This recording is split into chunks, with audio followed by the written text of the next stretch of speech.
El primer libro de la historia nació cuando las palabras, apenas aire escrito, encontraron cobijo en la médula de una planta acuática. Y frente a sus antepasados inertes y rígidos, el libro fue desde el principio un objeto flexible, ligero, preparado para el viaje y la aventura. El infinito en un junco de Irene Vallejo. Buenos días a todas y a todos. Es motivo de gran alegría estar aquí para dar inicio a este encuentro con la comunidad de la Fundación para las Letras Mexicanas y nuestra querida Irene Vallejo. Estamos presentes, becarias y becarios, que hemos habitado la Casa de Liverpool 16 a lo largo de 21 años de vida, patronos cercanos, comprometidos con la libertad creativa y el buen rumbo de la casa, tutores, directivos y maestros responsables del trabajo que realiza nuestra fundación. También nos honran con su presencia estudiantes y académicos de diversas instituciones de educación superior, escritores y lectores, que hoy se suman emocionados a esta oportunidad de escucharte, Irene, en este tan esperado diálogo. Valoramos y agradecemos profundamente la presencia de los patronos de la Fundación para las Letras Mexicanas, Manuel Arango,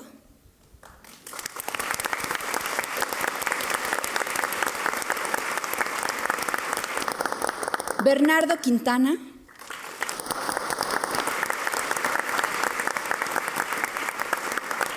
y Fernando Senderos.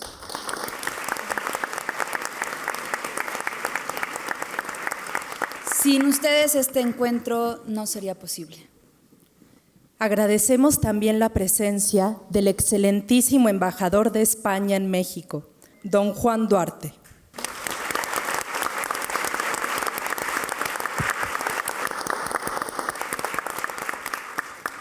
Para dar inicio a este encuentro, escucharemos las palabras del maestro Miguel Limón Rojas, presidente de la Fundación para las Letras Mexicanas.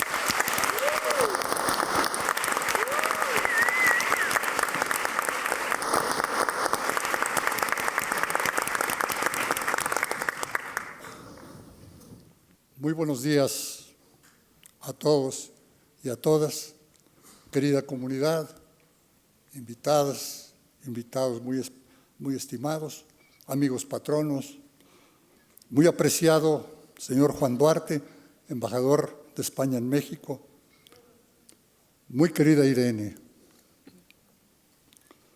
Hace apenas unos cuantos años nació uno de esos libros que habrían de ser valorados como indispensables. Más allá de su magistral recorrido sobre la historia del libro, de las bibliotecas y de su recreación sobre el quehacer literario a través de los siglos, la singularidad del infinito en un junco consiste en haber alcanzado la esfera de la conciencia para mostrarnos bajo una nueva luminosidad el telar inacabable que registra la memoria de acontecimientos, vicisitudes, sueños y desilusiones que dan cuenta de las edades de la imaginación creadora entretejidas por las manos que mantienen viva la huella del pensamiento. Su naturaleza y alcances provocaron una rápida y desbordada popularidad. La multitud de voces que expresaban reconocimientos y desde distintos ámbitos daban sonora acogida a la obra, no fueron suficientes para inhibir la aspiración de nuestra comunidad a acceder a tan valiosa fuente de aprendizaje y convivir con la creadora, aun cuando solo fuera virtualmente. La cercanía de Juan Villoro, sus invaluables oficios, permitieron a nuestro ánimo vencer las restricciones impuestas por la pandemia y la geografía. Así pudimos tener con nosotros a la brillante y singularísima escritora que desde Zaragoza, con la fuerza de una juventud apasionada y el temple de una voz sabia y amorosa, y por ello profundamente humana, nos recuerda que frente a los signos de oscuridad y zozobra amenazantes de la libertad y de la vida, ante la violencia y las múltiples manifestaciones del poder oprobioso y en medio de la estrechez del egoísmo insaciable, la humanidad puede abrigar toda esperanza al ser poseedora de un patrimonio inagotable que, resguardado en el libro y en la portentosa elocuencia de la palabra, hace perdurables los valores que dan sentido a la vida y permiten luchar por el propósito irrenunciable de que la dignidad humana ha de encontrarse al alcance de todos. 2 años después, durante tu viaje a México, Irene, tuviste la bondad de aceptar la invitación que nos permitió escucharte, sentirte y con enorme emoción dialogar contigo en ese lugar al que con alegría nombraste un jardín de palabras y oportunidades. Aquella mañana en la casa de Liverpool 16 quedó sembrado el junco que inspira y a la vez sostiene el propósito de continuar aprendiendo de ti sobre los enigmas y el misterio de los que se ocupa el quehacer literario de todos los tiempos, conocer mejor las claves que aseguran su perdurabilidad y que tan vivamente nos convocan a ahondar en las dudas, a perseverar en la búsqueda de respuestas y a trabajar sobre nuevas y más complejas incógnitas. Nos dice Javier Cercas que el éxito de un libro se cifra en la afortunada coincidencia entre la propuesta del autor y la necesidad profunda del tiempo en el que ha sido escrito. Por eso hoy regresas fortalecida de tu incesante andar por el mundo, llevando a todas partes la luz en la que brilla tu mensaje, sin que la fama haya mellado un ápice la autenticidad de tu persona y de tu propósito. Has devuelto su fuerza a las palabras, cuyo significado reivindica el valor del ser humano y ayuda a recordar nuestra misión en el mundo. Celebramos con nuestra mayor gratitud el tenerte nuevamente entre nosotros, en este espacio esplendente, el gran museo de nuestras antiguas culturas y en el auditorio que honra el nombre de uno de los grandes poetas mexicanos, Jaime Torres Bodet, cuya memoria, en la circunstancia que vive el mundo, nos mueve a pronunciar con mayor pertinencia y vehemencia sus palabras dirigidas no al yo, sino al nosotros. Un hombre muere en mí. Siempre que un hombre muere en cualquier lugar, asesinado por la prisa o la bala de otro hombre. Quiero finalmente resaltar el significado que para nosotros tiene esta nueva oportunidad de aprender de tu mirada y a través de ella acercarnos a las virtudes que te permiten atravesar el tiempo, admirar esa humildad poderosa y suave que desvanece el ego hasta borrarlo para dejar ser la empatía, indispensable para entrar bajo la piel de los otros, descifrar a los antiguos, llegar hasta la morada de sus dioses, navegar con tal claridad en las profundidades, en tanto nos ofreces con sencillez y honestidad la sabiduría y la belleza que habitan esa intimidad que hoy de nuevo compartes con nosotros. Muchas gracias.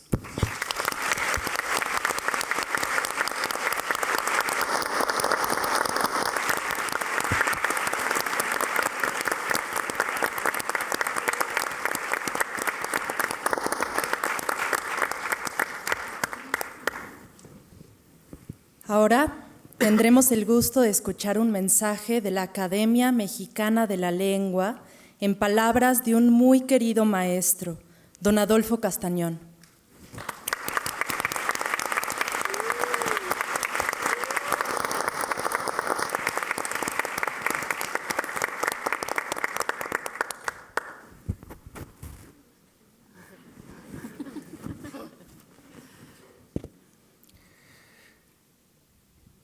Muchas gracias a Dios que nos ha dejado llegar aquí, a los dioses. Gracias a la Fundación para las Letras Mexicanas, a su presidente y director, don Miguel Limón Rojas, y a Eduardo Langaña, y gracias a Irene Vallejo y a todos y cada uno de ustedes por estar aquí.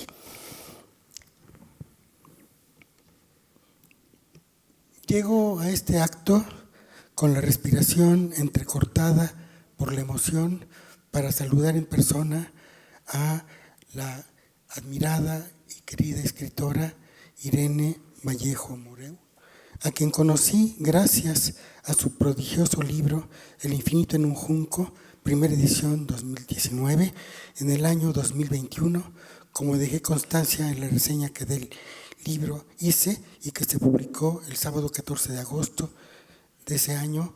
A partir de ahí, la 28ª reimpresión del libro. Debo esa lectura y esa recomendación a un querido amigo que está aquí en la segunda fila, que es el académico y abogado Fernando Serrano Migallón, quien me recomendó vivamente el libro. Apenas han pasado 3 años de eso, pero de entonces a la fecha han sucedido muchas cosas en nuestras vidas. En la de ella y en la de su libro, numerosas reediciones, traducciones, viajes, encuentros con bibliotecarios, encuentros en ferias, que ha hecho en compañía de Enrique Mora, el padre de su hijo. Y no se me escapa que el apellido materno de Irene es Moreu y el paterno de Enrique es Mora. En la cultura mexicana, el hecho venturoso de que un jurado compuesto por don Jesús Silva Herzog Márquez, don Liliana Weinberg, doña Angelina Muñiz Huberman y presidido por don Gonzalo Celorio, asistidos por el secretario, el de la voz, miembros todos de la Academia Mexicana de la Lengua, haya decidido otorgarle el 22 de noviembre de 2022 el 9º Premio Internacional de Ensayo Pedro Enrique Sureña a Irene Vallejo. Vengo así a este acto enviado por nuestro director, don Gonzalo Celorio, a dar testimonio de que nuestra corporación reeditará en un futuro no remoto el libro de su autoría, Rescoldo de Lecturas Antiguas, un imperio de tinta, terminología libraria y crítico-literaria en Marcial, originalmente editado en 2008, cuando la autora contaba 29 años y todavía no estaba pensando en escribir El infinito en un junco. Y es que en un plazo no muy lejano habrá ocasión de concederle formalmente el galardón. Yo solo vengo como heraldo de esa noticia. La escritura de El infinito en un junco ha supuesto una revelación para los lectores de uno y otro lado del Atlántico, de todo el planeta. Creo que también lo fue para la propia autora, como se desprende por la emoción que se siente al descubrirla sorprendida ella misma como una niña por la propia felicidad de su creación. En el libro convergen un conjunto de saberes en torno a la historia del libro y de las culturas clásicas, pero también un arcoíris de experiencias contemporáneas, pues la autora gusta de ir y venir entre el presente y el pasado, de hacer reojos y de entrelinear en su exposición estos a la experiencia histórica inmediata. Y este es uno de los atractivos de este infinito en un junco, en el cual el pasado remoto está dialogando con el presente, por ejemplo, de los medios y del presente inmediato. Al releer el libro, además, me he percatado de que está organizado, como se lo dije a ella en una nota, siguiendo una estricta pauta musical. Y esto ya tiene que ver con el saber hacer libros, con la sabiduría del oficio, del escribir, que este libro destila, resuma y perfuma. Diría yo que otro de los saberes que convergen en este volumen es por lo mismo el del oficio editorial, para no hablar del caudal de experiencias humanas entreveradas en tu urdimbre. Después de leer el libro, me di a la tarea de coleccionar los más de los diversos artículos que ha venido ella publicando en la prensa, aquí en el periódico Milenio, para conocer mejor su andadura y, por qué no decirlo, para prolongar el júbilo de mi propia lectura. Nunca me ha decepcionado su guía.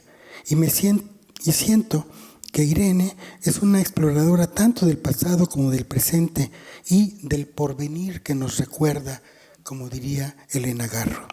Tiene ella la capacidad de transformar la experiencia y de transfigurarla. Y se me antoja que podría compararse un poco a ella con Alicia en el País de las Maravillas, cuyas andanzas por el mundo de la fantasía han sembrado la luz, el bosque de las letras. He sido muy afortunado de poder seguir a lo largo de su movido itinerario la sombra de su libro y de ver el modo que ella tiene de encarar los peligros y riesgos del éxito.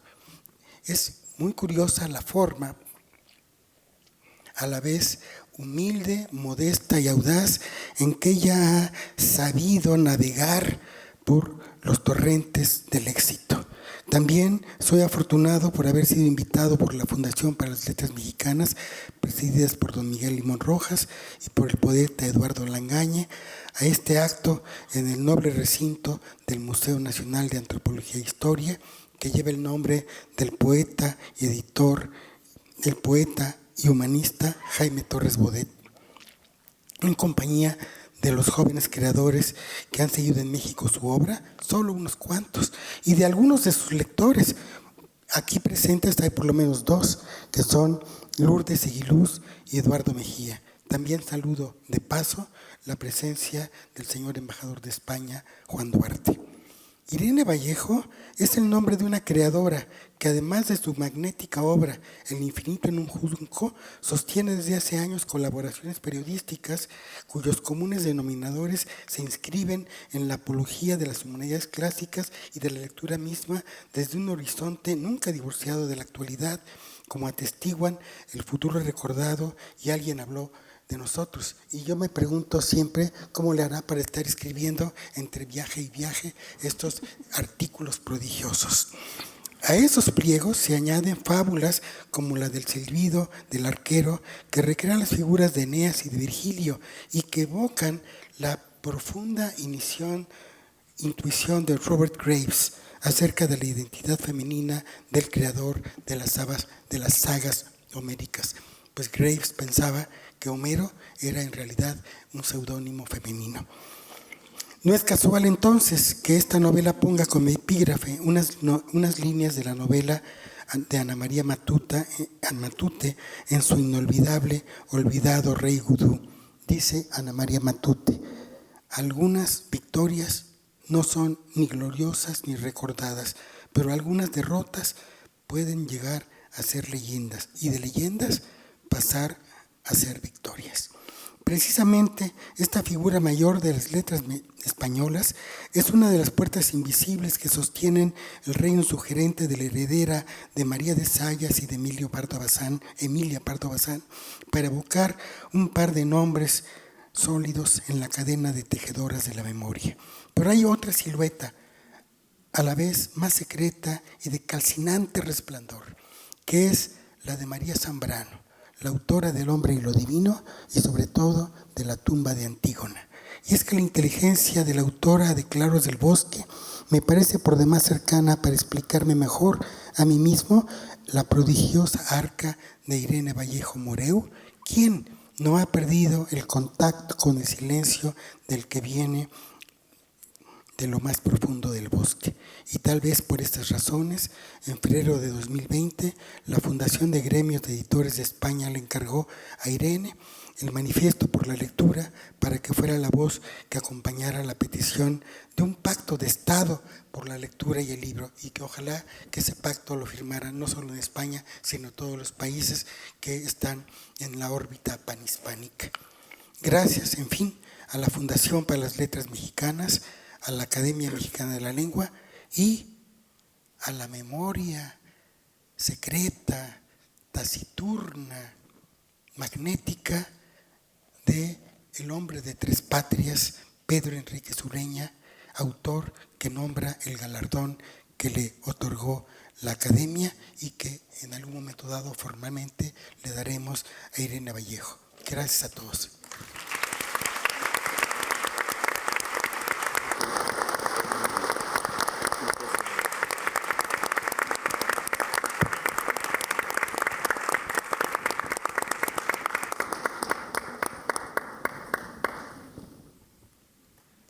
Para comenzar este tan esperado diálogo, escucharemos el saludo y las palabras iniciales de nuestra querida Irene Vallejo.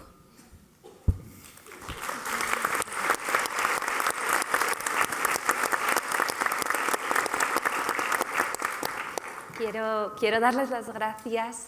Esa tiene que ser por fuerza la primera palabra que pronuncie.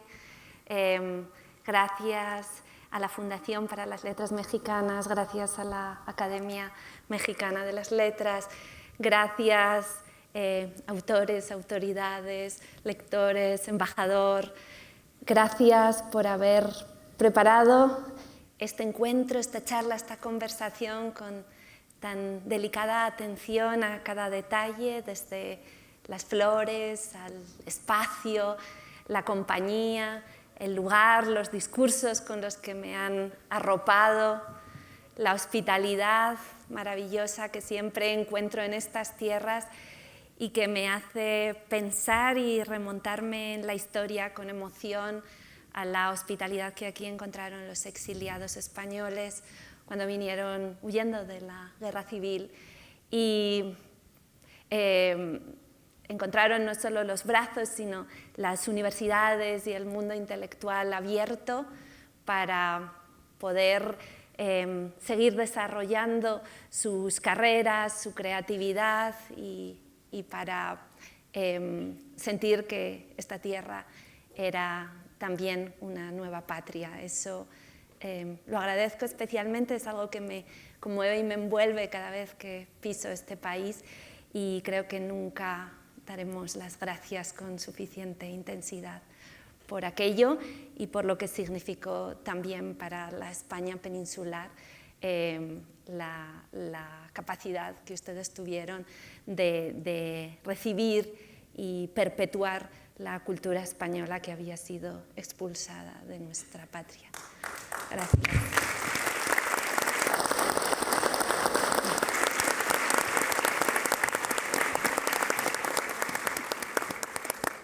Con esa sensación que siento aquí de encontrar también un pedacito de mi pasado, de mis raíces, de la literatura que hemos tejido en común en esta lengua compartida, pues les doy las gracias y además insisto en que acudo aquí como admiradora de estos 21 años prodigiosos de la Fundación para las Letras Mexicanas, reuniéndome acá con tantas personas que se han beneficiado, que han aprendido, que han estudiado, que han absorbido, que han crecido, que se han desarrollado y han conseguido plenitudes literarias gracias a este trabajo tan hermoso. Yo creo sinceramente que en la Fundación para las Letras Mexicanas se hace realidad mucho de lo que yo quise contar en El infinito en un junco, porque aquí se apoya la palabra y la esperanza, porque se abren las manos y la oportunidad a personas que a lo mejor hubieran tenido otro destino si no hubiera sido por esa mano tendida. Y sobre todo porque se hace comunidad, que es algo muy importante en la literatura y en la cultura. salir de esta lógica del yo y del ya y trenzar las palabras para sentirnos rodeados, arropados e incluso para cultivar este profundo humanismo que subyace en la idea de la escritura. Yo, cuando era adolescente, hubiera querido en la juventud pues, poder haber dispuesto en España de algún espacio como el de la Fundación para las Letras Mexicanas, donde hubiera desarrollado con maestros y sobre todo con compañeros de inquietudes, de aficiones, de placeres literarios, pues toda esta creatividad que sentía bullir en mi interior. En realidad para mí fue lo contrario, una sensación de gran soledad durante mis años de escuela y de liceo, incluso haber sufrido acoso escolar por consecuencia de esta inquietud, de este deseo de saber y de escribir. Y sé que mi vida hubiera sido radicalmente distinta si hubiera podido acogerme a una comunidad tan hermosa como la que ustedes han fundado acá. Ya no se trata solo del aprendizaje, sino también de esa atmósfera que es profundamente inspiradora para la creación, el compartir con los iguales las experiencias, las pasiones, ¿no?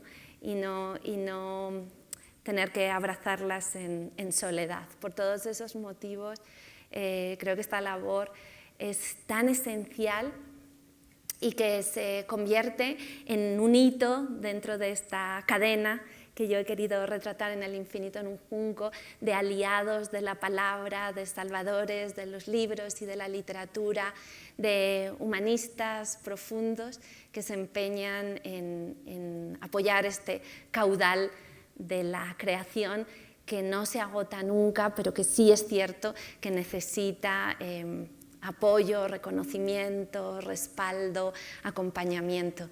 Y todo eso es lo que ustedes han hecho acá durante estos 21 años. Y solo me queda desear que sean las primeras 2 décadas de un largo proyecto. Yo quisiera que sigamos de la mano, caminando, poder volver en futuras ocasiones y seguir encontrando esta comunidad de la Fundación tan viva, tan vital, tan hospitalaria como la he encontrado siempre, y que siga creciendo y que siga nutriendo la enorme creatividad que tienen en este país, en México, que creo que además es un gran estímulo, un ejemplo, algo que sigue asombrando al resto del mundo. Así que muchas gracias por estos años, muchas gracias por dejarme asomarme a sus actividades, a sus logros, a su pasión cotidiana, y espero que sigamos siempre a lo largo de los años estando cerca, colaborando, apoyándonos mutuamente y sabiendo a través de esta colaboración que no estamos solos y que está cruzada por la palabra, sigue estando muy viva, sigue siendo necesaria y encuentra en todos y cada uno de ustedes pues, en protagonistas de esta gesta infinita. Muchísimas gracias.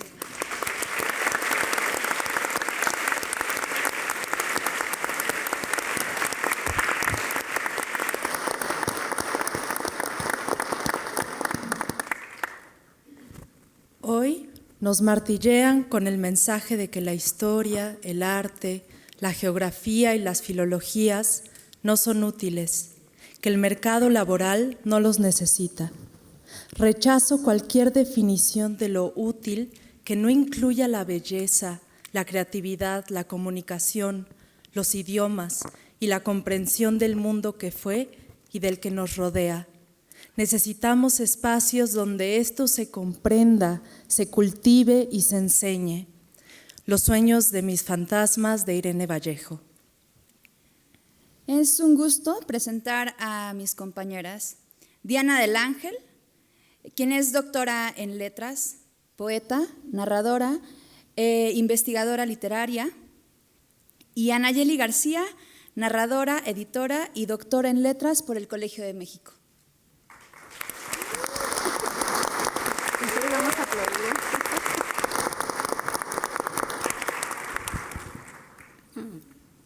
Buenos días a todas, a todos. Buenos días, Irene. Una de las grandes lecciones de tu obra para todos en general, pero en particular para quienes enseñamos en universidades, para quienes investigamos, es que nos invitas a pensar en la divulgación como un ejercicio para compartir con otros desde un lugar muy honesto, muy amable, muy entusiasta.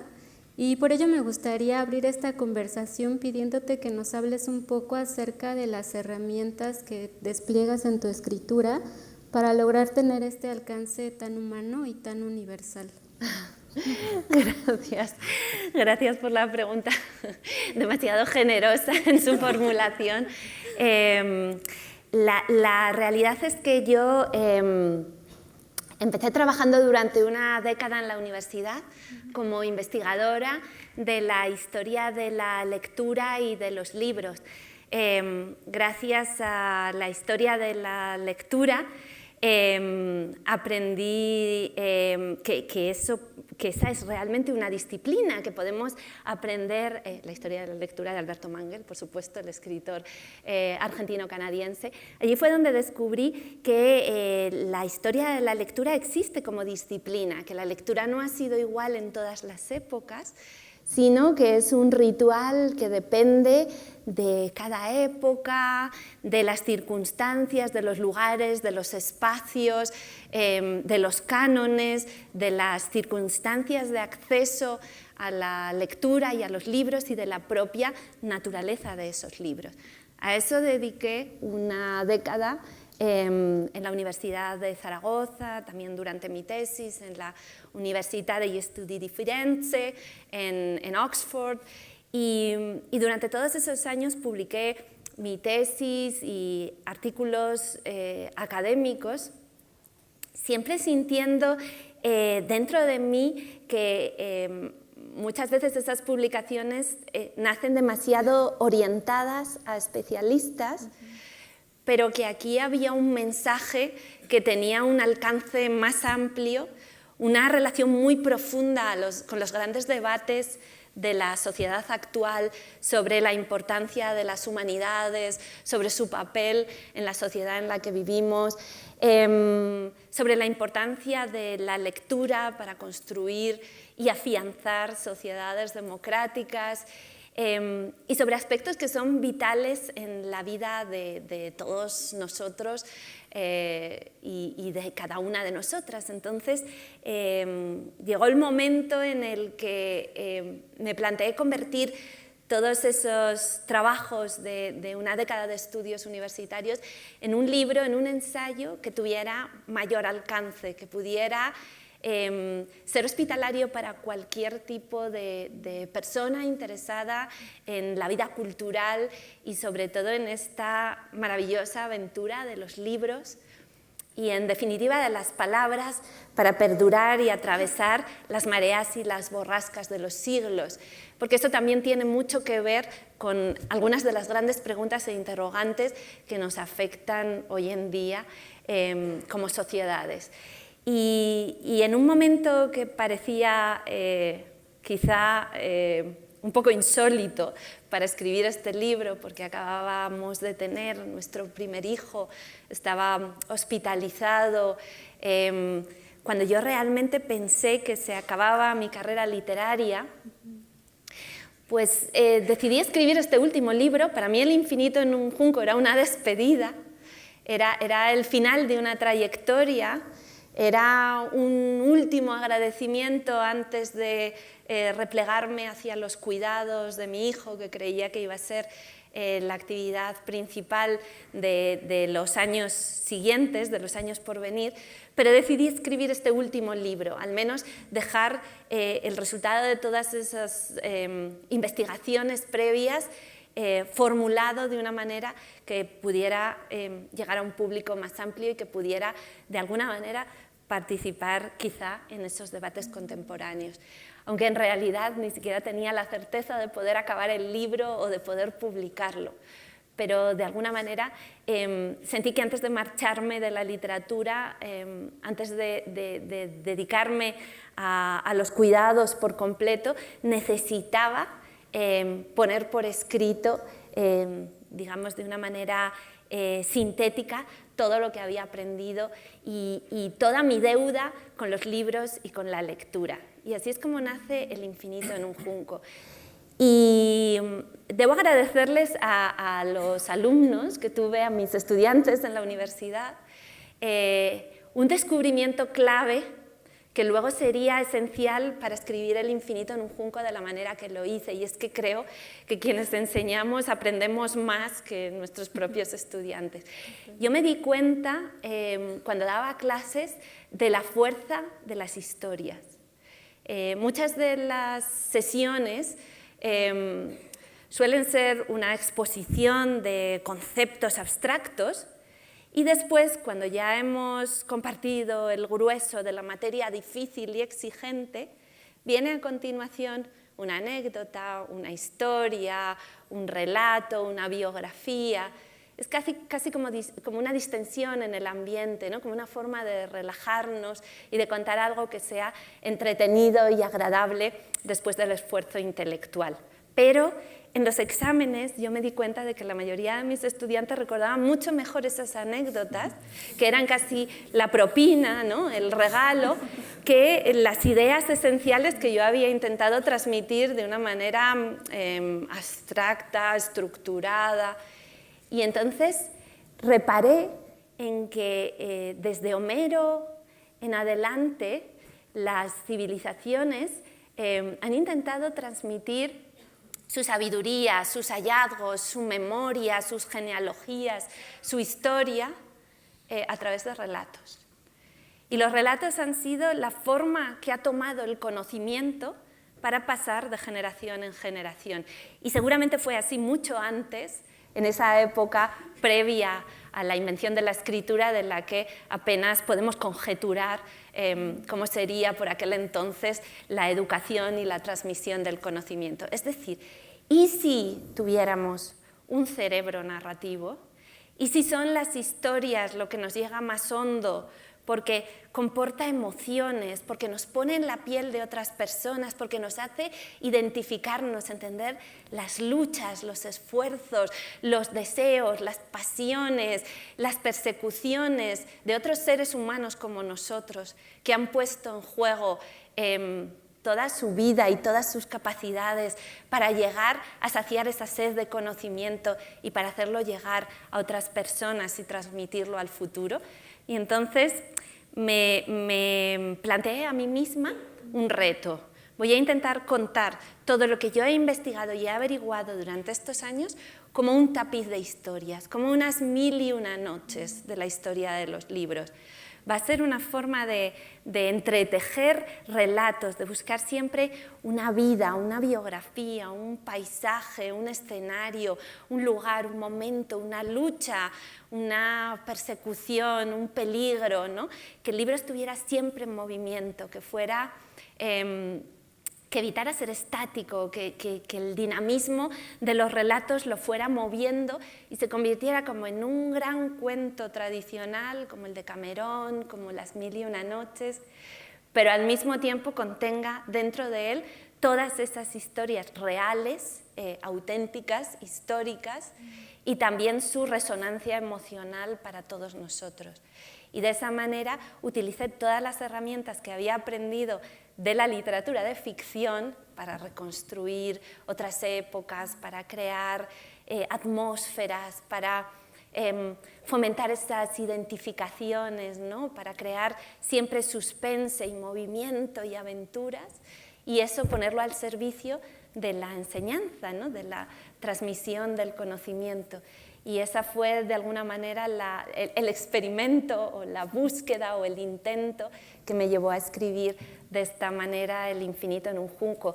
Los expertos en neurología dicen que efectivamente las zonas de nuestro cerebro asociadas con la memoria están atravesadas por las zonas donde discurre la emocionalidad, o sea que es cierto que la emoción y la memoria viajan juntos y que aquello que nos ha despertado por algún motivo una pasión, nos ha impactado, nos ha conmovido, eso será lo que mejor recordemos. Y entonces, ¿por qué no movilizar esas emociones que la literatura sabe utilizar extraordinariamente bien, la literatura de ficción, quiero decir, para ponerlas al servicio de la enseñanza, del aprendizaje, de la historia, con, por supuesto, todos los dilemas que eso trae entre, ya lo digo en el prólogo del libro, pues cómo diferenciar la estructura de los hechos verídicos y comprobables con la parte en la que emerge la conjetura, la reconstrucción, hasta cierto punto la fantasía que puede rellenar los huecos con hipótesis verosímiles, ¿no? Bueno, pues ahí hay toda una serie de dilemas y de cuestiones que había que ir resolviendo en el ensayo y que intenté hacer de la mejor manera con lo que había aprendido como académica e investigadora y como escritora de ficción, y todo eso hacerlo confluir en este libro. Y esa fue mi propuesta en El infinito en un junco, teniendo muy en cuenta la voz de mi madre cuando me contaba cuentos en la infancia, y yo intenté que el ensayo reprodujera aquella voz que todavía resuena en mis oídos, porque fue para mí el origen de mi pasión por las historias. Muchas gracias. Gracias.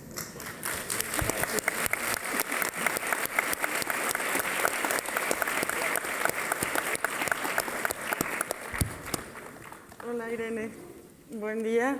Yo soy Nayeli García. Estoy muy contenta de estar con ustedes aquí. Gracias a todos quienes asistieron a esta conversación. Me deja sin palabras la respuesta tan generosa que has dado a la pregunta de Diana, porque verás que yo había preparado una historia que parece que tú y yo nos hubiéramos puesto de acuerdo antes de esta reunión, entonces voy a intentar darle un giro al final, pero bueno, primero va la historia.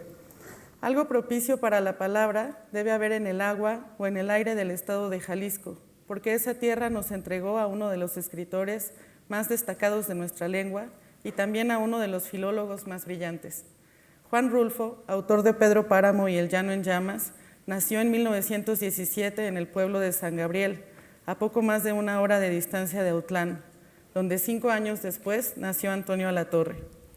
En 1947, con poco más de 20 años de edad, este paisano de Juan Rulfo llegó al Centro de Estudios Filológicos del Colegio de México por invitación de Daniel Cosío Villegas, con la tarea de participar en la nueva revista de Filología Hispánica como editor y traductor del italiano. En ese lugar privilegiado para el cultivo de la lectura y la crítica, se formó como filólogo con clases de latín, alemán e historia medieval de España, de la mano del maestro Raimundo Lida, y como colega y amigo de la mayor filóloga que hemos tenido en México, la doctora Margit Frank.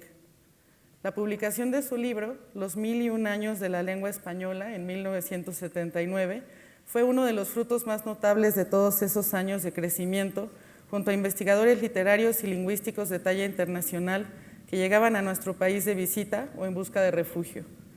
Desde la elección del título, Los 1001 años de la lengua española, un ensayo de más de 400 páginas, Alatorre narra la historia de la lengua española de forma a la vez culta y accesible, como si se dirigiera a un público de amigos aficionados por los hallazgos del día a día, que nos sorprenden en el nombre de un comercio, por ejemplo, las vulcanizadoras que esconden un mito romano, o en la sonora multitud de arabescas palabras que empiezan con el prefijo al. Ofrezco unas cuantas: almíbar, alfiler, álgebra, algoritmo. Se trata de una obra de divulgación de gran nivel que respeta al lector con la dulzura y la confianza de quien lee un cuento para un niño insomne. Entonces, bueno, te ofrezco esta familia mexicana de Antonio Alatorre, y mi pregunta iba precisamente en el sentido de cómo hiciste tú para no sacrificar el rigor en aras de la libertad del pensamiento y de llegar a estos públicos, pero dada tu respuesta, quiero entonces ahondar un poco más en la factura del libro y preguntarte cómo fue el taller de creación de ese libro. Si usaste fichas bibliográficas, entradas de diario, te escribías a mano o a máquina, cómo elegiste el título. A la Torre, en su introducción, 1001 años de la lengua, remite a las 1001 noches. Y bueno, te pregunto a ti, ¿cómo fue ese taller de la escritora de El infinito en un junco? Ay, gracias, Nayeli. Sí que es cierto que parece que nos hubiéramos sincronizado para esta respuesta y esta pregunta, porque además es cierto que yo siento a Juan Rulfo casi como parte de mi familia, porque nuestro hijo, este hijo del que les hablaba antes, que nació con tantos problemas de salud, se llama Pedro, precisamente por el Pedro Páramo, porque es una novela que a su padre y a mí nos encanta, nos fascina, nos parece absolutamente maravillosa, una de las grandes obras de la literatura universal, y en nuestra primera cita estuvimos hablando de ese libro y ese fue el motivo de luego ponerle el nombre a nuestro hijo Pedro, que es Pedro por Pedro Páramo y por Juan Rulfo. Así que sí, hay allí una historia que roza completamente la intimidad y también el momento del nacimiento de mi hijo. Y es curioso ese parentesco también con las 1001 noches, ¿no? Porque efectivamente Antonia Latorre hace esa referencia a las 1001 noches con los 1001 años de la lengua española, que creo que también es una clave para entender cómo interpreta él la transmisión del conocimiento, y es curioso que tuviéramos ese referente los dos, siendo que no es un referente nada obvio para un ensayo, evidentemente. Efectivamente, tenemos necesidad de la investigación especializada con esos cauces extremadamente rigurosos y científicos en la que yo me formé en la universidad y a la que sigo recurriendo todavía para documentar mis libros, y que creo que es valiosísima porque los nuevos hallazgos se producen en esa esfera, pero creo que tiene que venir siempre acompañada de un tipo de divulgación más amplia, más abierta, que ofrezca un territorio agradable, satisfactorio, placentero a todas las personas que, sin pertenecer a esa especialidad concreta, quieran ampliar sus horizontes de conocimiento. Porque uno de los problemas de la vida intelectual puede ser caer en una excesiva especialización en la que cada uno transitemos por un camino muy estrecho, el nuestro, el de nuestros intereses, el de nuestra especialidad, el de nuestra carrera, el de nuestros estudios, el de nuestra área, pero no nos abramos a la comunicación entre distintas esferas del conocimiento, que es tan profunda y tan enriquecedora. Y por eso yo quise intentar hacer ese trabajo y contar, por un lado, en qué consiste ser filóloga, cuál es la función, qué es lo que ofrece a la sociedad, cuál es la deuda que tenemos con la filología a través de los siglos, intentar explicar qué es eso y para qué sirve, porque a mí misma miles de veces, desde que decidí estudiar filología clásica, me han atacado y asediado con esa pregunta del para qué sirve y qué sentido tiene en este mundo tecnológico que todavía siga habiendo filólogos. Tengo una compañera de la Universidad de Zaragoza que se dedica ahora a inteligencia artificial, es filóloga, lingüista, y ella afirma que precisamente las nuevas tecnologías tienen una gran necesidad de filólogos para enseñar a hablar a las máquinas, con lo cual no está reñido en absoluto la vieja disciplina de la filología con los nuevos avances tecnológicos. Ella además, cada vez que da una charla, empieza diciendo: yo me hice filóloga para hacerme rica. Y esa es la forma con la que reta a la gente en estos prejuicios que tenemos en esta época, porque efectivamente en los sectores ahora emergentes de las tecnologías están necesitando, además de ingenieros y tecnólogos, pues también filólogos. Y entonces, bueno, ¿cuál es un poco el taller del infinito en un junco? Que es en definitiva la pregunta. Para mí siempre es esencial cuando empiezo un libro la estructura. La estructura es siempre la primera pregunta. ¿Cómo organizo todo ese magma de historias, de relatos, de mensajes que yo quiero transmitir? ¿Dónde entro a la historia? ¿Cómo se va moviendo? ¿Cómo avanza? De todos los ángulos posibles, cuál elijo, ¿no?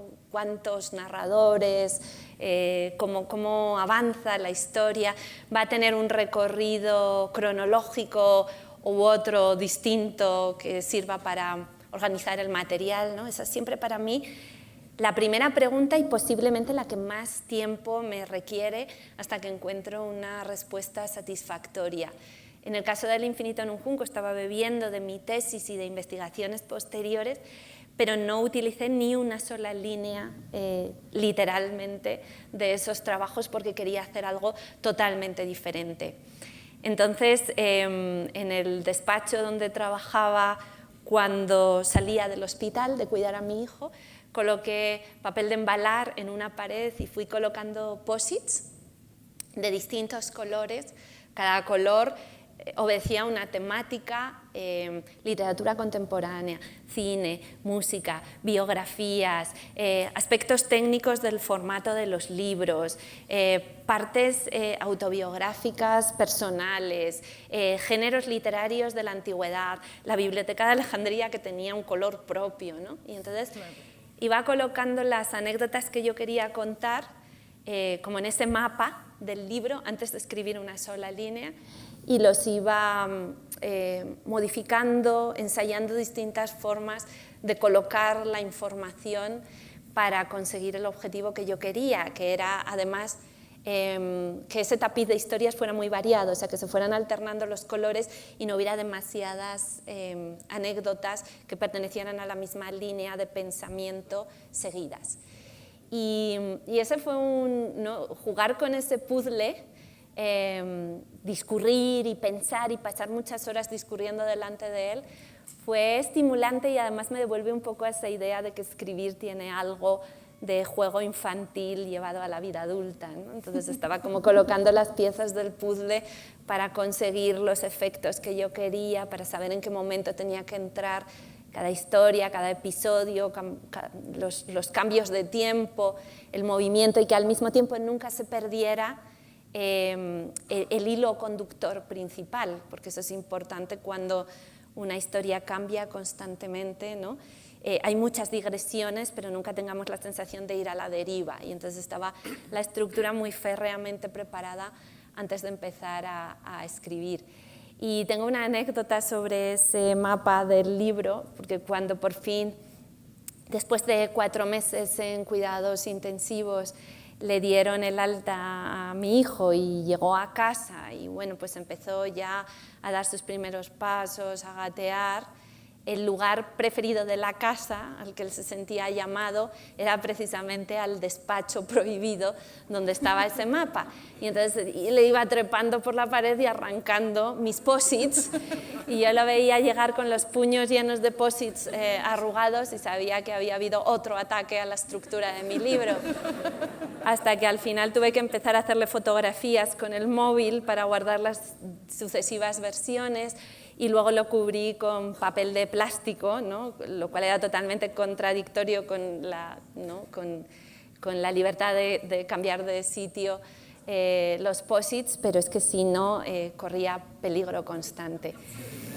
Y esa fue la forma en la que yo trabajé, incluso sobre la marcha, sobre la escritura, seguía alternando y jugando con esa estructura que para mí era muy, muy importante, y que de alguna manera también era una forma de decir a quien lee que la estructura temporal, cronológica a la que estamos acostumbrados, no es la única forma posible de organizar las ideas y que nos parece la más natural porque estamos muy acostumbrados, pero es tan artificiosa como cualquier otra que pudiéramos encontrar. Y al elegir yo los núcleos temáticos, estaba avanzando a través de viajes en el tiempo, que me parece que permiten captar otras estructuras y otras formas de relacionarse las ideas que no son las estrictamente cronológicas y que a veces al ordenar simplemente por épocas se pierden esas relaciones entre distintos pensadores de distintas épocas y distintos ensayos e ideas y pruebas y conceptos. Entonces, bueno, era también esa parte de poner casi un poco a prueba a los lectores con un texto que no se organizaba de la manera previsible, pero que al mismo tiempo nos ayuda a darnos cuenta de que hay infinitas formas de organizar las ideas y de hacerlas relacionarse y avanzar.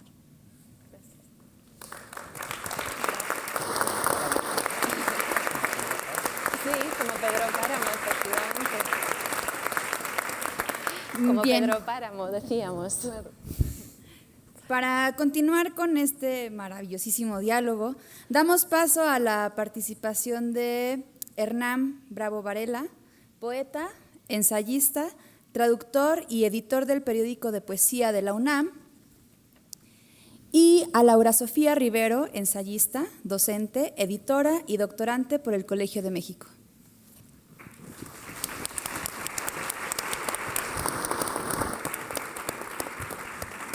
Qué gusto estar aquí contigo. De verdad, Irene, es un placer. Descreída y uniformadora, nuestra época sufre un déficit de épica. No más héroes, dioses, hazañas. No más poemas o relatos fundacionales. Es decir, no más Ilíadas, Odiseas, Eneidas, Popol Vuh, Mahabharatas, entre un largo etcétera, sino reels o selfies para verse y desecharse en redes sociales con la velocidad de un parpadeo. No todo está por fortuna perdido.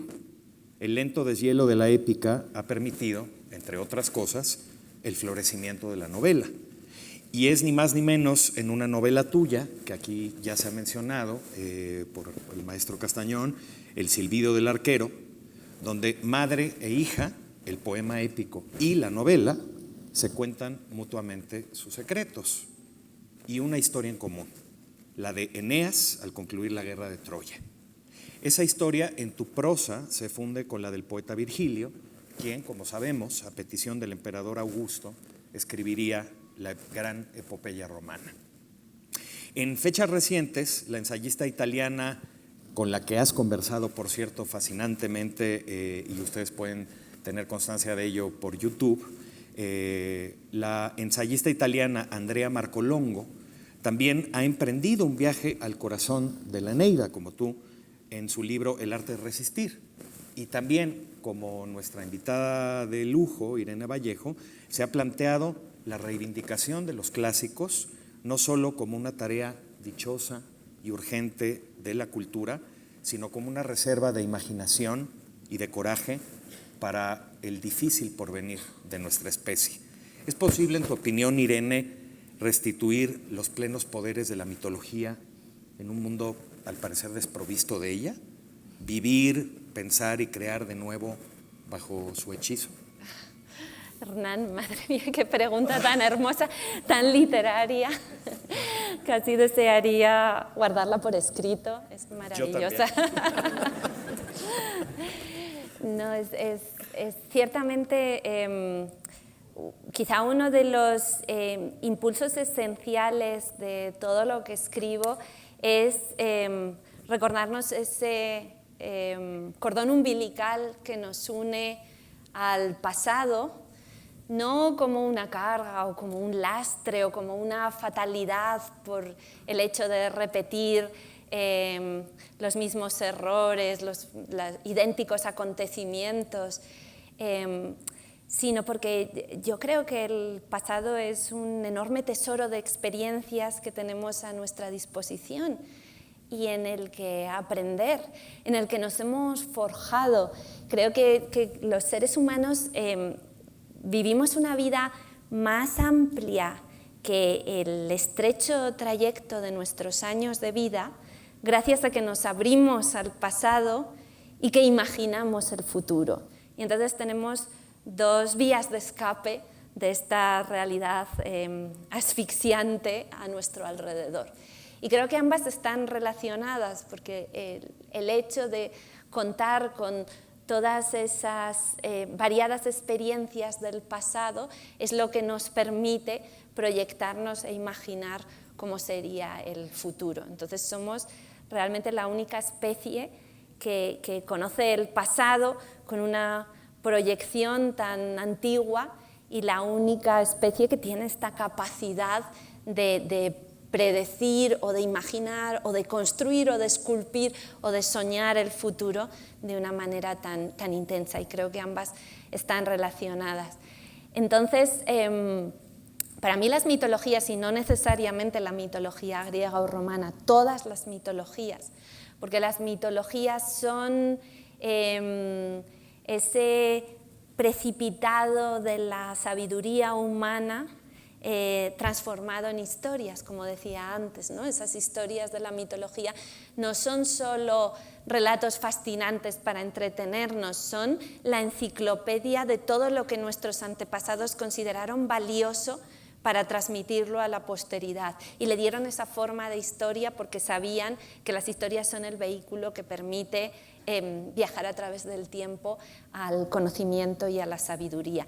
Entonces, ¿por qué habríamos de renunciar a esa sabiduría? ¿Por qué habríamos de renunciar a esa herencia que nos dejaron los antepasados, a la que además se entra a través del umbral del placer y del disfrute y de la identificación y de la conmoción? Porque estas historias todavía nos rozan el corazón. Es casi imposible leer la historia de Orfeo, que se niega a aceptar la muerte de su amada Eurídice y está dispuesto a bajar a los infiernos y apaciguar o domesticar a las fuerzas de la muerte con el poder de su arte para intentar recuperar a la mujer que tanto ama. Esa historia es la historia eterna y todavía hoy viva de nuestra incapacidad para aceptar la muerte de las personas que amamos.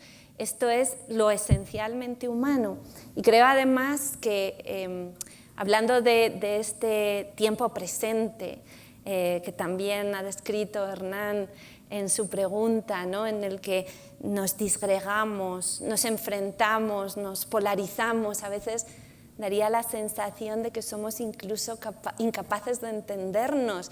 Tantas son las diferencias o tanta es la magnitud que damos a esas diferencias entre nosotros que apenas nos permiten acercarnos como personas.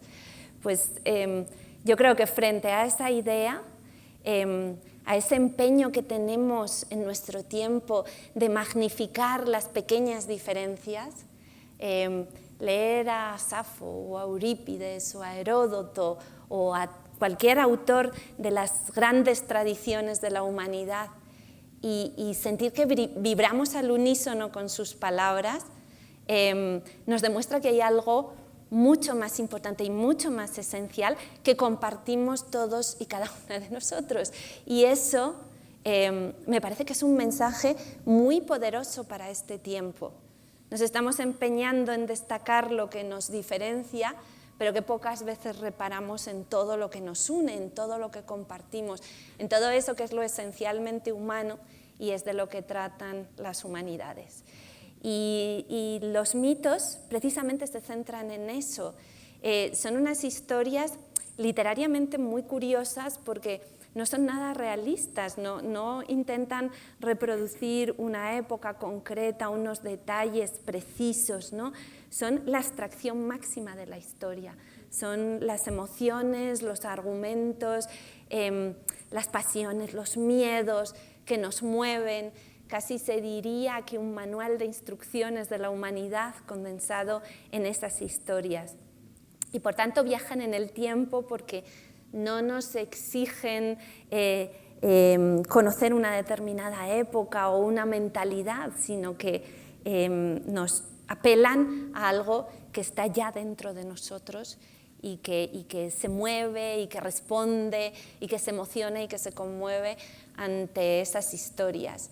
Y efectivamente, en un mundo que parece haber renunciado a toda la idea de épica, en eso estoy totalmente de acuerdo, yo en El infinito en un junco intenté ensayar una épica distinta, no la épica tradicional del combate, de la guerra, de la conquista, de la anexión, de los imperios, que creo que es una épica naufragada y gastada, sino la épica del conocimiento, que es una épica que sigue absolutamente viva entre nosotros y que todavía hoy nos reclama que nos unamos a ella.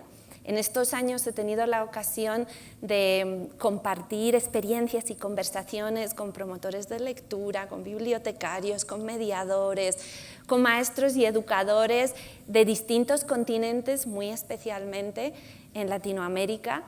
Y para mí, con absoluta sinceridad, son los héroes de nuestro tiempo. Son las personas que están luchando para que la educación y el don de la palabra y el saber alcancen a las personas incluso que por su origen y por sus circunstancias familiares y sociales parecerían tenerlo negado.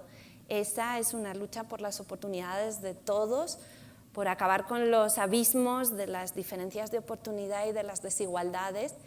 Y esto para mí es algo profundamente épico que está sucediendo hoy en día entre nosotros y que viene de una larga estela de personas a las que yo he intentado seguir en su camino y en su ruta, en El infinito en un junco, huyendo de persecuciones, escondiendo libros censurados, enseñando, incorporando a las mujeres al mundo intelectual a pesar de haber estado inicialmente excluidas, publicando, pensando, desafiando, rebelándose, escribiendo discursos, haciendo política, afrontando los prejuicios de la época. Y creo que todo eso es esencial reivindicarlo y sobre todo hacernos conscientes de que detrás de los libros, de la literatura, de las escuelas, de las universidades, de la Fundación para las Letras Mexicanas, hay un esfuerzo de muchas personas, hay ideas, hay conceptos, hay pensamiento, hay filosofía, hay humanidad y todo eso ha ido forjándose a lo largo de los siglos y todos nosotros somos deudores hoy porque ha cambiado para mejor nuestras vidas. Entonces, creo que esa es una épica posible para nuestro tiempo, una época que podemos reivindicar y una épica de la que enorgullecernos en esta época que parece tan, efectivamente, tan descreída, tan escéptica, ¿no? tan difícil de mover por esos resortes humanistas. Sin embargo, yo creo que ese fondo está vivo en todas esas personas y también en nosotros que nos sabemos en deuda con toda esa labor y con todas esas tareas.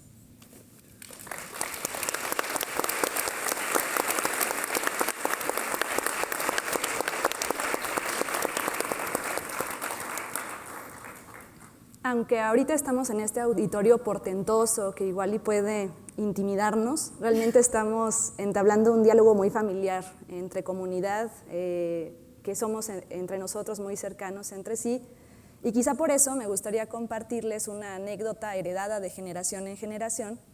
Cuentan que cuando el poeta Rubén Bonifaz Nuño acudía a la Fundación para las Letras Mexicanas, se acercaba algún becario en el pasillo y le preguntaba, ¿y tú a quién le copias? La pregunta, aunque pudiera parecernos incómoda, realmente siento que entabla una verdad fundamental, y es que todos, al escribir, estamos prolongando las lecturas favoritas, estamos tratando de extender las lecciones de aquellos maestros literarios que más nos han regalado con su escritura. Quienes, por ejemplo, amamos el ensayo, siempre retomamos las enseñanzas de Michel de Montaigne, y él a su vez fue discípulo de autores como Séneca o como Plutarco. En ese sentido, me gustaría preguntarte, particularmente hoy, que usamos mucho la palabra ensayo como sinónimo de trabajo final para pasar una materia, como sinónimo de un artículo académico falto de calor, quisiera yo saber qué enseñanzas nos dan los antiguos, a quiénes podemos leer, qué lecciones podemos encontrar en aquellos que se atrevieron a pensar por escrito antes de que le llamáramos a este género con el mote de ensayo, para seguir pensando en esta escritura como un territorio imaginativo, libre y sumamente estimulante. Es cierto que en los orígenes más remotos de esta forma literaria, en la antigüedad, la historia, la retórica y la filosofía eran géneros literarios, incuestionablemente géneros literarios en la misma medida que lo era la poesía lírica, la tragedia, la comedia, es decir, el teatro. No existía la novela, pero existía la épica, efectivamente.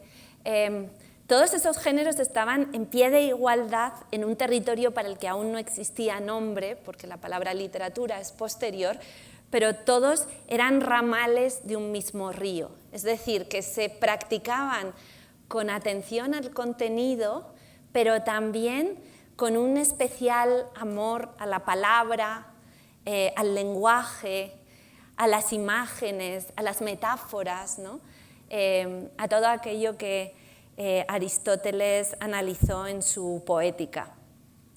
Y para mí esa ha sido, de alguna manera, la inspiración. Es cierto que muchas veces entendemos el ensayo en unos términos académicos, científicos, que quizá lo hagan más áspero en su expresión, menos literario en su propósito. Yo recuerdo que cuando hacía mi tesis en la Universidad de Zaragoza tenía un director que siempre que yo escribía me tachaba las metáforas en las páginas que yo le entregaba y me decía, estás escribiendo ciencia, no te puedes permitir recursos literarios, ¿no? Y entonces me decía, no puedes escribir ensayo, esto es una tesis doctoral. Con lo cual hizo que la palabra ensayo para mí quedara asociada a lo prohibido, que eran todas esas metáforas y recursos literarios y reflexiones personales. Él tampoco me dejaba, no le parecía suficientemente académico y serio hablar de mí misma y de las razones por las que yo había elegido ese tema o de alguna manera buscar caminos creativos en ese territorio. Entonces, para mí nace como ese impulso de reivindicar a los creadores, también a Montaigne, que inventa la palabra ensayo con mucha humildad para ese género literario.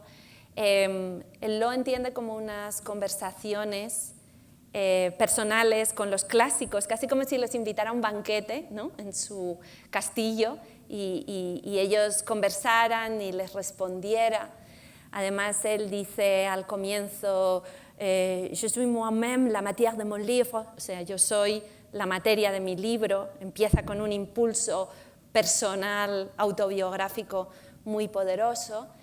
Y bueno, pues tiene mucha libertad, son piezas cortas, pero en las que divaga, hace digresiones, habla del presente, pero siempre lo conecta con el pasado.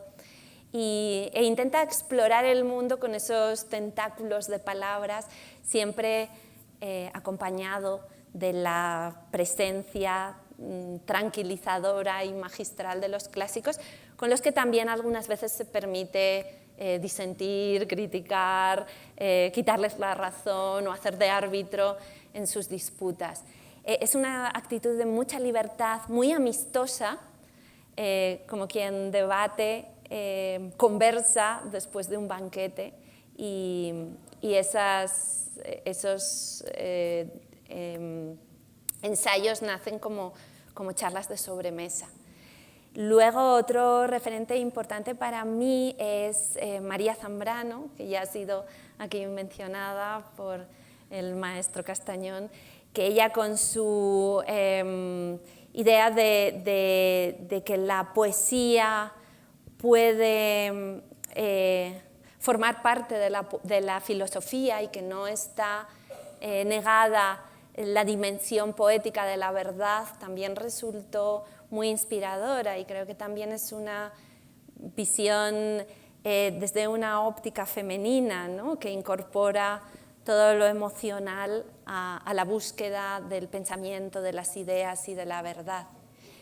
Y después soy también una lectora apasionada de Heródoto, que es el creador de la historia, por lo menos de la palabra historia aplicada a este género. Historie en griego significa algo así como investigación, y así es como él llamó a su recorrido por la historia de la humanidad, tal como él la entendía, las relaciones entre Egipto, Persia, Grecia, y inventó la historia universal.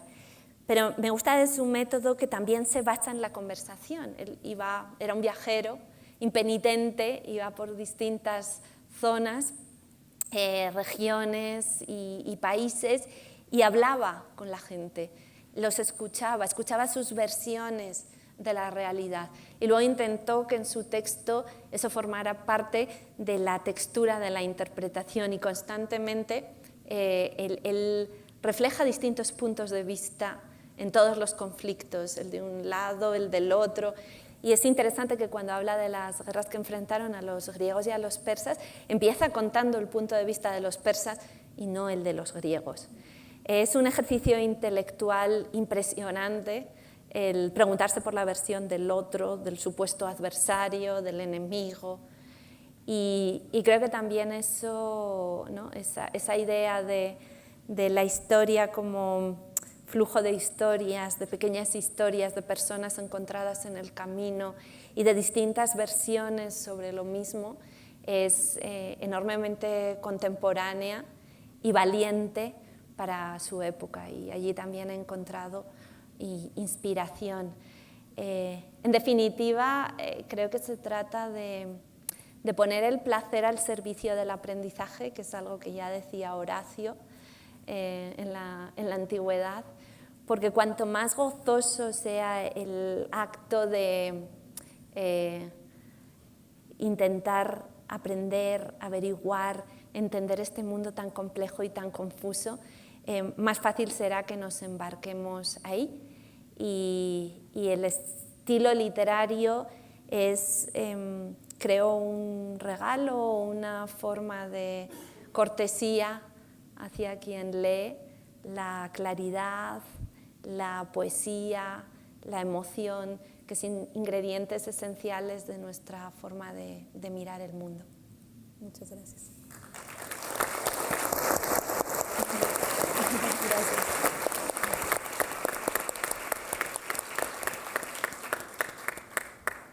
Concluiremos con la participación de Jorge Gutiérrez Reina, poeta, profesor universitario y doctor en letras, especialista en Sor Juana Inés de la Cruz, y con Jorge Comensal, escritor, editor y director de la revista de la Universidad de México. Gracias.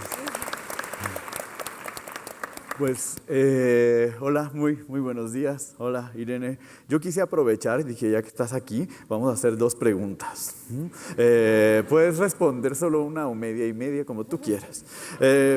No sé si esa fue la última vez que estuviste en este museo, pero en abril de 2022 pudiste admirar, además de las talladas piedras de los antiguos mexicanos, sus códices. Entonces afirmaste en Facebook, porque a ti te sigo en Facebook, el infinito también se escribió en papel a mate. El infinito en un junco es una épica del libro europeo que extiende sus raíces hasta la antigüedad de bronce y mármol de Grecia y Roma. ¿Has pensado en contar tú misma o en que alguien más cuente, siguiendo tu ejemplo, otras invenciones del libro en otros antiguos mundos? ¿Cómo se enriquecería la historia que nos has contado si, por ejemplo, se tomaran en cuenta las formas en las que los pueblos americanos cifraron el infinito en una mate? Y la segunda pregunta, la voy a hacer de una vez. Cuando Sor Juana tuvo entre sus manos el segundo volumen de sus obras, publicado en Sevilla, repleto de los elogios que le prodigaban las más insignes plumas de Europa, se quedó pasmada.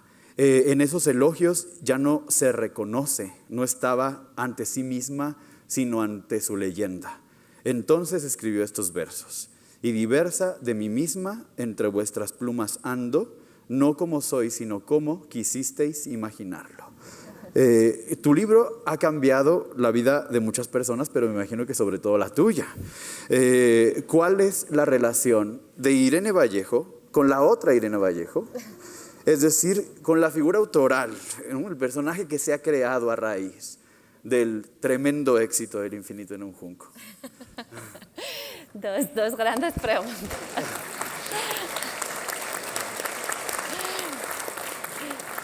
Intentaré ser breve, que tengo mucha tendencia a explayarme, como ya habrán comprobado. La primera de ellas, el papel amate, los libros en otras civilizaciones. Efectivamente, El Infinito en un Junco nace con un subtítulo que es La invención de los libros en el mundo antiguo, que trataba de explicar cuál era realmente el alcance de este libro, no toda la historia de los libros en sus distintos escenarios, territorios y peripecias, que ya tiene unas dimensiones inabarcables, sino esa invención, es decir, los lugares donde tenemos los testimonios más antiguos de la invención de alfabetos, sistemas de escritura y las primeras búsquedas de los materiales sobre los que escribir. Eso se refiere al Oriente Próximo, a Mesopotamia, a Egipto. Egipto es muy importante porque digamos que la centralidad del libro es la Biblioteca de Alejandría, que no es Europa, sino que realmente en sentido estricto es África. Es decir, ese lugar donde se entrecruzan las influencias de Asia, de África y de Europa. Ese lugar, porque yo creo que los lugares fronterizos son siempre los más fértiles, donde se producen todas esas innovaciones que no son mejores que otras, pero son las primeras, las más antiguas, y a mí siempre me ha interesado cómo surge algo cuando se produce por primera vez, cuando se estrena, ¿no? Cuando no hay antecedentes ni hay precedentes, aunque es bien cierto que la escritura es uno de los pocos inventos que conozcamos que ha sido inventado independientemente y sin influjos mutuos en muy distintos territorios. Hasta tal punto se sintió la necesidad de tener un instrumento con el que intentar vencer el olvido y derrotar a la destrucción, que es lo que yo creo que intenta la escritura y los libros. Entonces yo me centré en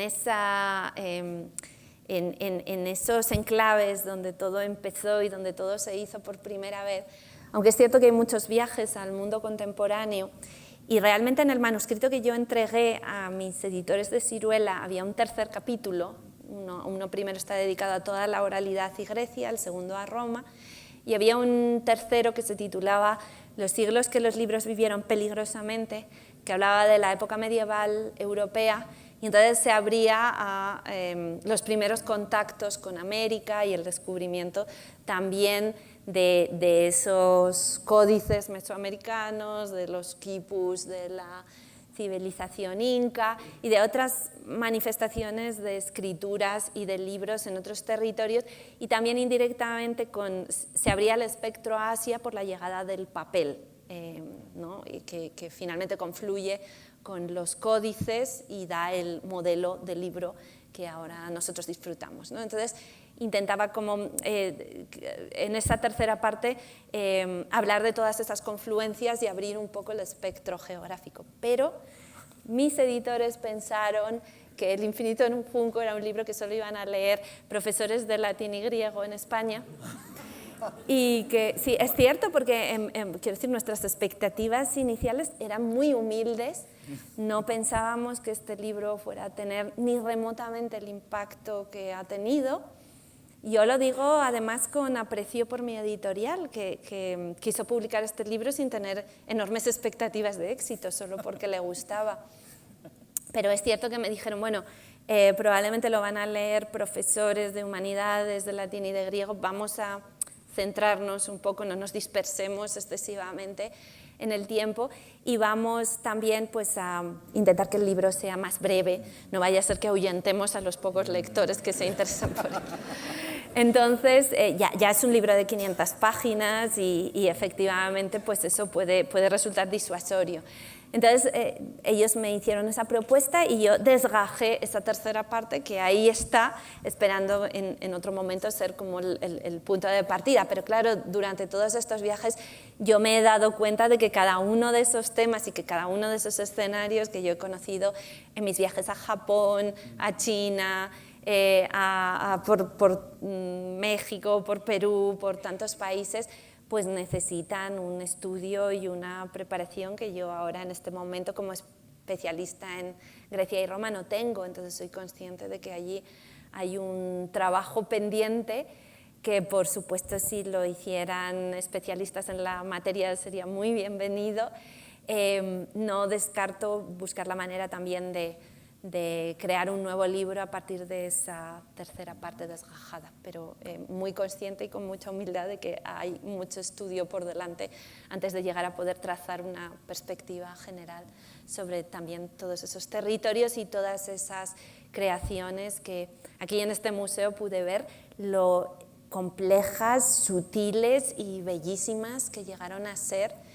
Y personalmente como española pues vivo con un profundo dolor que muchos de esos maravillosos códices fueran destruidos por los conquistadores españoles pensando que eran brujerías y supersticiones, ¿no? Y que no fueran capaces, viniendo como venían supuestamente de la cultivadísima Europa, de ver el valor maravilloso de aquellos libros y de aquellas creaciones que debían ser protegidas porque son patrimonio de toda la humanidad.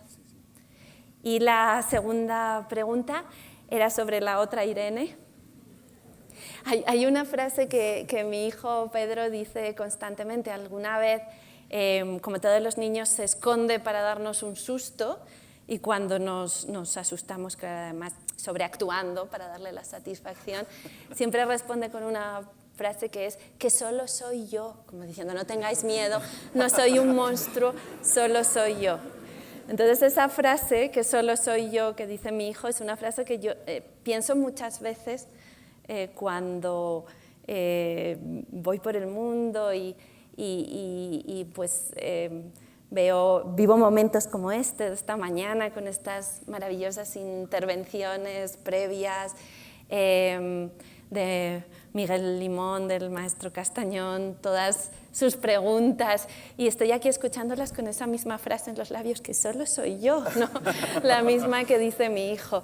Sí, efectivamente, el libro empezó con las expectativas más humildes.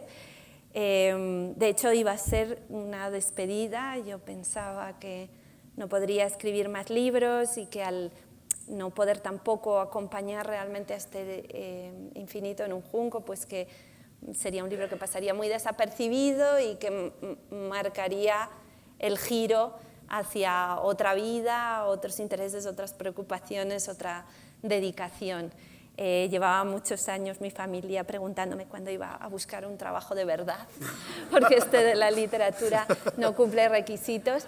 Entonces yo pensé realmente que con la enfermedad de mi hijo pues ya íbamos a tener que tomar decisiones sólidas, sensatas, razonables, buscar otro trabajo, abandonar este sueño de la literatura, y que poco imaginaba que estaba a punto, rozando ya el cumplimiento no de mis sueños, sino algo de muchísimo mayor de lo que me hubiera atrevido a soñar. Por eso, cuando hablo con gente que se dedica a la escritura, siempre digo, no abandonen, porque nunca sabes lo cerca que estás de conseguir que uno de tus libros pues, realmente dialogue con el público, ¿no? Puede que estés a unos pasos y ni siquiera lo sepas. Yo no lo sospechaba ni remotamente.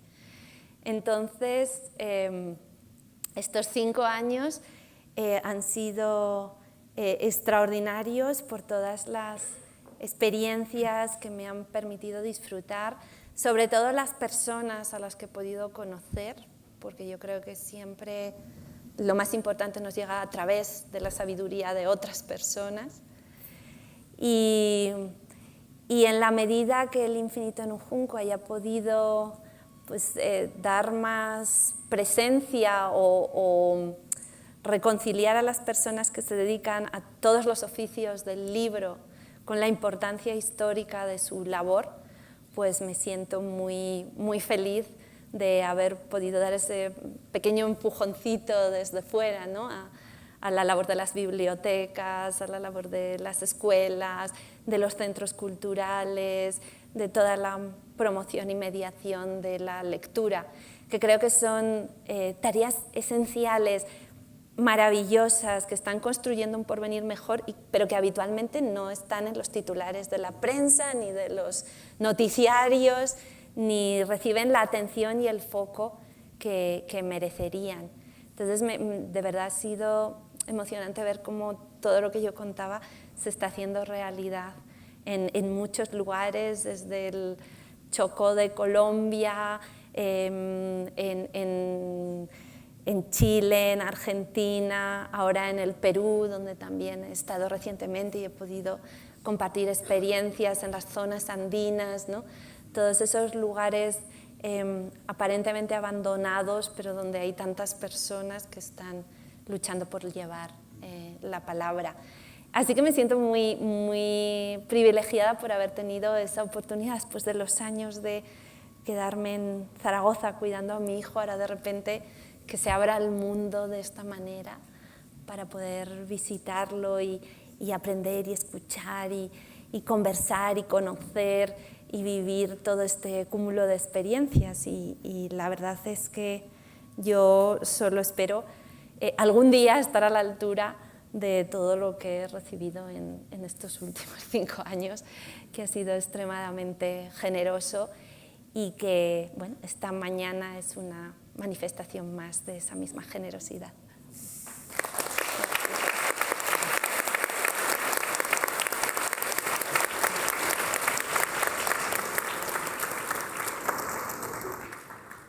Estamos por concluir esta conversación, pero el diálogo sigue a través de los libros, de la escritura y de la lectura, y por eso quiero volver a ese acto, punto de partida de estar todos reunidos aquí. Somos amantes de la lectura, todos empezamos leyendo y la necesidad de seguir dialogando con los libros que amamos es la que nos motiva a escribir. La lectura es un acto tan extraño, tan peculiar, tan extravagante, colocarnos ante una serie de símbolos austeros y que le den vida a la voz y que le den vida a la imaginación.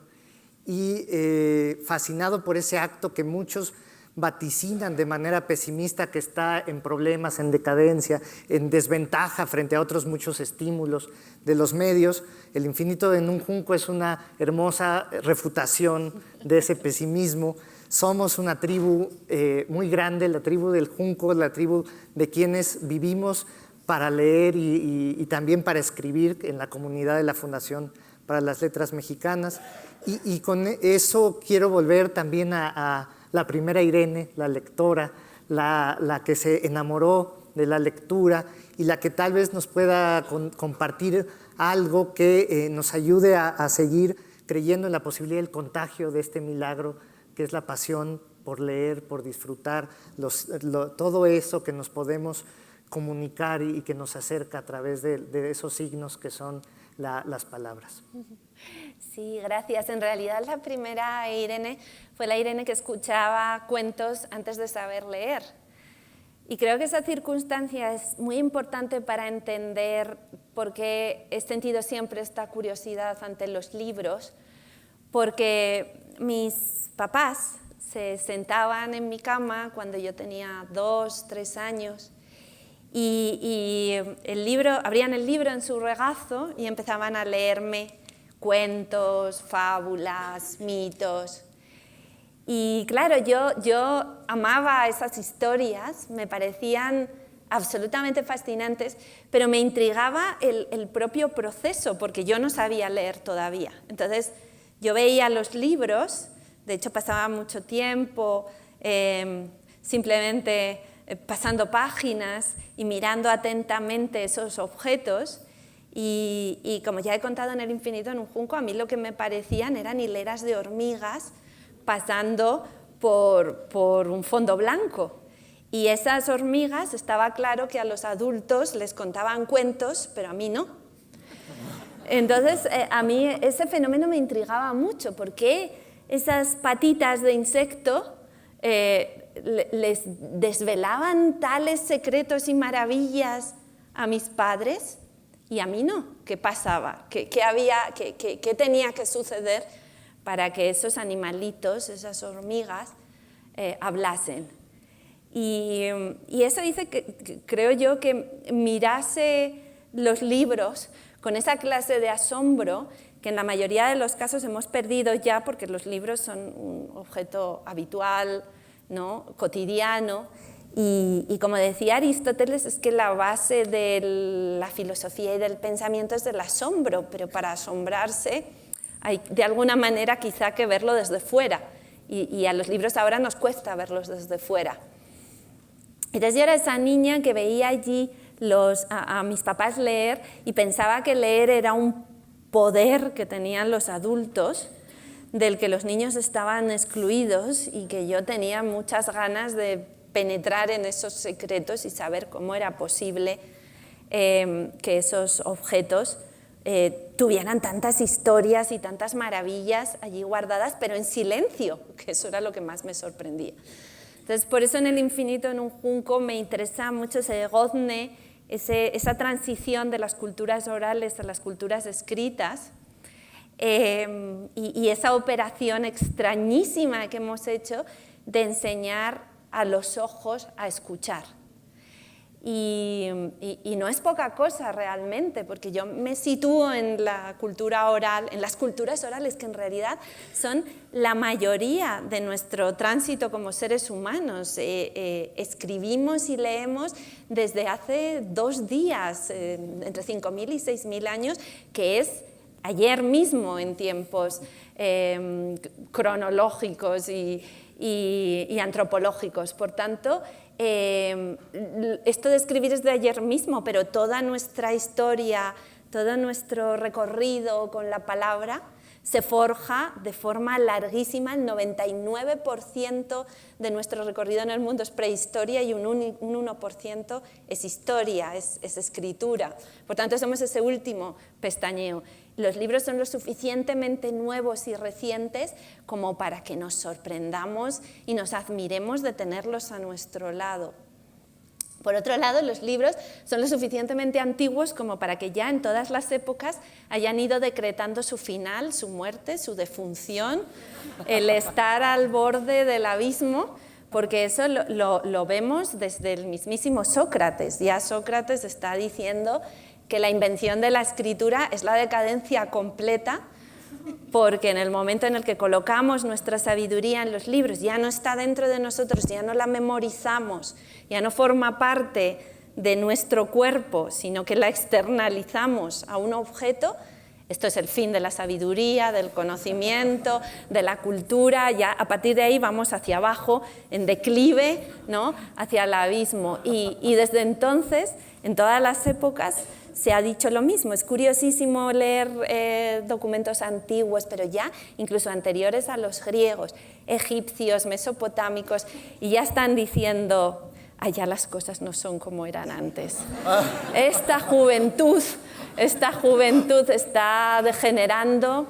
Es gracioso, hay textos egipcios antiguos, imperiales, que dicen: a los jóvenes de hoy ya solo les interesa beber cerveza, ya no quieren estudiar ni aprender, ¿no? Y vemos que es como una constante cultural el decir que se acaba la cultura, se acaban los libros, las cosas ya no son como antes, las generaciones anteriores eran muy superiores a nosotros, ellos sí que hacían bien las cosas, pero ahora, pero hoy, pero en estos momentos. Entonces esa idea de la decadencia está allí desde siempre, y la pregunta es si llevamos degenerando milenios, ¿cómo queda algo? ¿Cómo queda algo en pie, ¿no? Entonces, cuando yo empecé a escribir El infinito en un junco, estábamos en otra de esas fases que normalmente se recrudece cuando hay revoluciones tecnológicas, y entonces siempre es cuando se dice: esto se acaba, esto es el fin. Y estábamos en uno de esos momentos, con el libro electrónico, con las pantallas, con las redes sociales, con Internet, diciéndonos que ya la lectura se terminaba.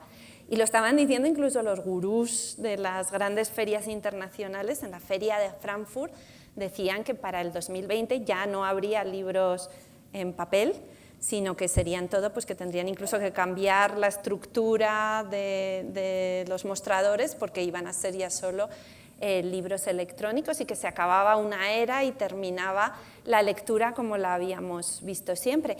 Y yo, claro, con esa perspectiva histórica de las constantes previsiones apocalípticas sobre el libro, dije, bueno, vamos a valorarle al libro, que es un gran superviviente, que ha atravesado por épocas, por caídas de imperios, por saqueos, por conflictos, por guerras, ha superado épocas de analfabetismo extendido, de pobreza de materiales, de educación, ¿no? de guerras, de pestes, de pandemias horribles, y a todo eso ha sobrevivido siempre y ha llegado hasta nosotros. Bueno, pues vamos a reconocerle esa dimensión y vamos a ver al libro como ese objeto profundamente aguerrido que va soportando todos los retos.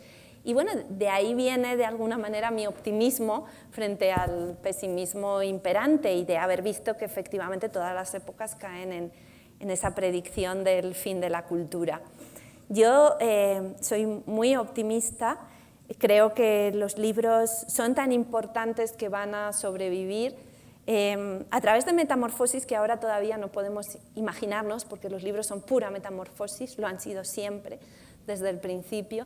No tienen una única forma, no tienen un único material, no tienen una única, como les decía antes, ceremonia de lectura, sino que esto ha cambiado, se ha leído en voz alta, leer en voz baja ha sido una gran conquista que también exigió mucho tiempo, las escrituras distintas, los materiales, los formatos, todo ha estado en perpetuo cambio y seguirá estándolo, pero somos en definitiva seres sedientos de historias, y eso no va a cambiar aunque haya inteligencia artificial, aunque haya nuevas tecnologías, aunque haya pantallas. Y creo que tampoco tenemos que confundir el formato con el contenido. Aquí toda la historia del infinito en un junco es una historia de la humanidad convocándose a salvar esas ideas, esas historias, esas palabras, esos versos, esos hallazgos, no en salvar concretamente un libro, o un pergamino, o un papiro,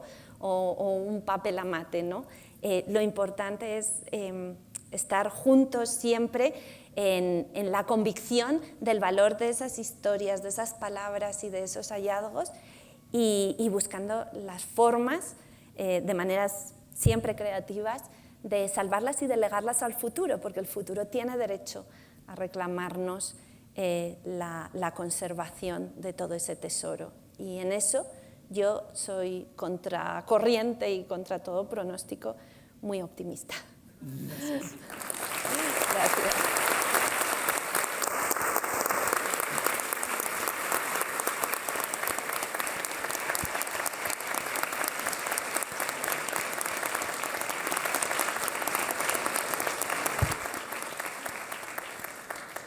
Todos ustedes alimentan ese optimismo. Gracias. Querida Irene, hoy nos has regalado mucho más que palabras. Nos has llevado de la mano por los senderos del conocimiento, de la historia, de la belleza. Tu visión y tu sensibilidad nos han recordado el poder transformador de los libros y la importancia de mirar al pasado para entender nuestro presente.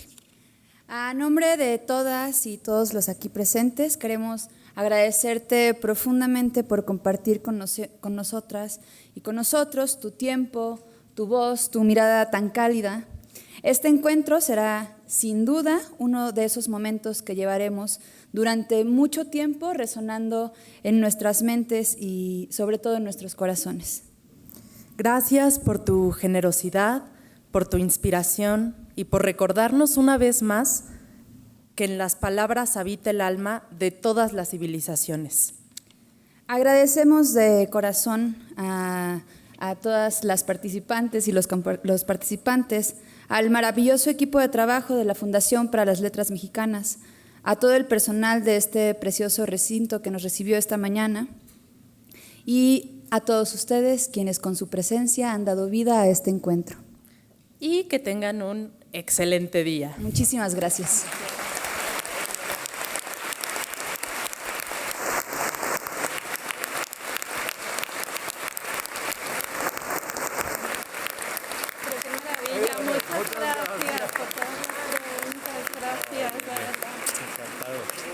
Gracias, de verdad.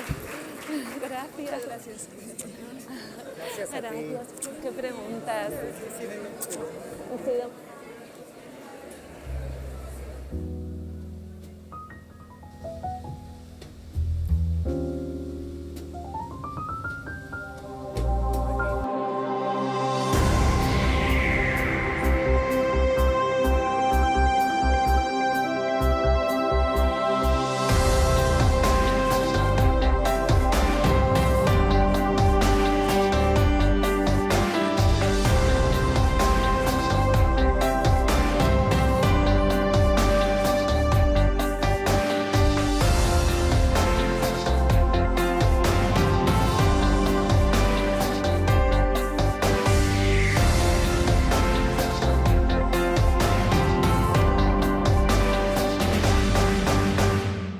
¿Qué tal este día?